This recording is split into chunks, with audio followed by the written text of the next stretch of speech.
Une naissance tant attendue. Après 23 ans de mariage, le roi Louis XIII et la reine Anne d'Autriche n'ont toujours pas d'enfants. Tu t'en doutes, les Français sont inquiets pour la succession du royaume. Enfin, le 5 septembre 1638, un petit garçon né au château de Saint-Germain-en-Laye, en prénom de Louis Dieudonné, car son arrivée est un miracle. Des cavaliers vont annoncer la bonne nouvelle à Paris, et 3 jours de fête sont organisés pour célébrer le dauphin, l'héritier du trône. Mais rien n'est encore gagné. Louis, qui a la santé fragile, tombe souvent malade. Alors, tout le monde est aux petits soins pour lui. Le jeune roi. Louis passe ses premières années au palais du Louvre, où il mène une vie tranquille. Il adore s'amuser avec son petit frère Philippe. Malheureusement, en 1643, son père meurt. Le garçon qui n'a pas encore 5 ans devient donc le nouveau roi.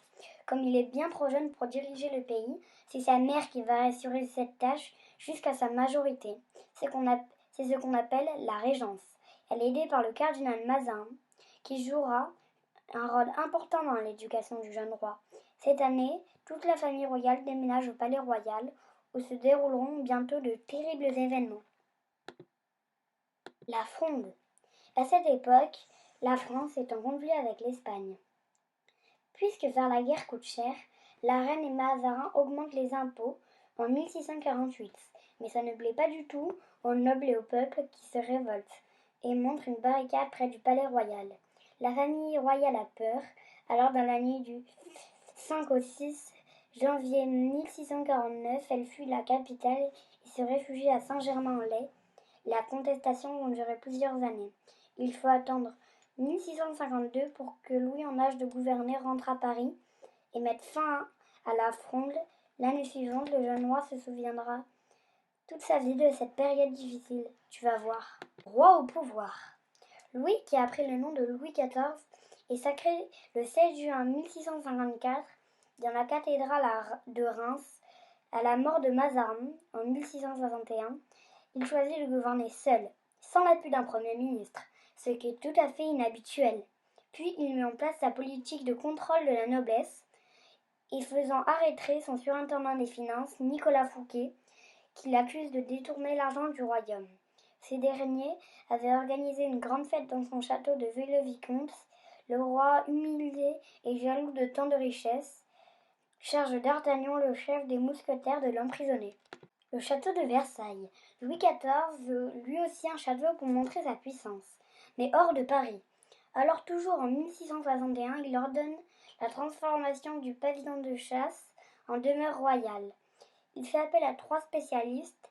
L'architecte Louis Levaux s'occupe des plans, le jardinier André Lenôtre des jardins, le peintre Charles Lebrun de la décoration intérieure. En 1664, il donne sa première fête, le plaisir de l'île enchantée. Durant une semaine, les festivités ravissent les invités. Aujourd'hui, tu peux admirer les grands zoos qui déroulent dans le parc d'été. C'est magnifique. Le protecteur des artistes. Louis XIV est un grand amateur de fêtes et de spectacles. D'ailleurs, depuis sa jeunesse, il adore monter sur scène. Imaginez-le en danseur étoile, spécialiste du menuet. En 1661, il crée l'Académie royale de danse. Puis, fait du musicien Jean-Baptiste Lully son surintendant de la musique du roi. En 1664, il nomme le célèbre comédien et dramaturge Molière responsable des divertissements de la cour. Tout au long de son règne, Louis XIV protège les artistes. C'est une véritable période de gloire pour la langue et la culture et l'art français. Au Conseil des ministres, si Louis XIV aime beaucoup s'amuser, il faut aussi travailler. Il passe plusieurs heures par jour à son bureau, mais c'est difficile de tout gérer seul. Alors il s'entoure de personnalités qu'il a choisies pour leur intelligence et surtout pour leur obéissance.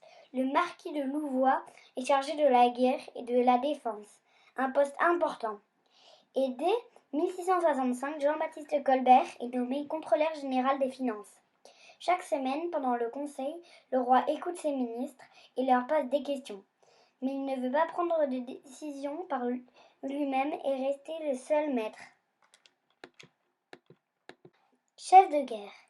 Et il veut être aussi le seul maître sur le champ de bataille, car Louis XIV est un roi guerrier. De 1667 à 1713, il va mener 5 guerres. L'opposant aux pays voisins, elle contribue au prestige de la monarchie française, mais surtout au sien. Il se fait représenter en chef de guerre sur des peintures et des tapisseries.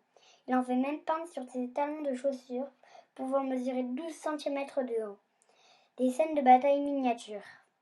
Mais ces guerres sont très coûteuses en argent et en vie humaine. Alors en 1670, Louis XIV fait bâtir l'hôtel des Invalides à Paris pour accueillir les soldats blessés. La vie à la cour. Qu'il soit sur un champ de bataille ou au château de Versailles, où il s'installe en 1682, Louis XIV adore être le centre de l'attention. Il mérite bien son surnom de roi soleil, tu ne trouves pas? Son lever, ses repas, ses promenades et son coucher sont codifiés et mis en scène comme une pièce de théâtre. Autour de lui, la cour doit suivre des règles strictes, ce qu'on appelle l'étiquette. Les courtisans doivent faire attention au moindre de leurs gestes, ce qui n'est pas toujours facile. Heureusement, il y a des divertissements, des bals, des parties de jeux de pommes et des chasses à cour. La mort du roi. C'est à son retour de chasse que Louis XIV ressent un jour une terrible douleur. Malade, il meurt le 1er septembre 1715 dans son château bien-aimé, entouré par de nombreux courtisans. Le roi Soleil s'éteint après 72 ans de règne, le plus long de l'histoire de France. Même si la fin de sa vie est marquée par des défaites militaires, une situation d'ennemis difficile et de famine, grâce à lui, le royaume rayonne en Europe. La France brille par sa culture et est connue partout par son art. Son arrière-petit-fils Louis XV monte sur le trône, et lui aussi a tout juste 5 ans.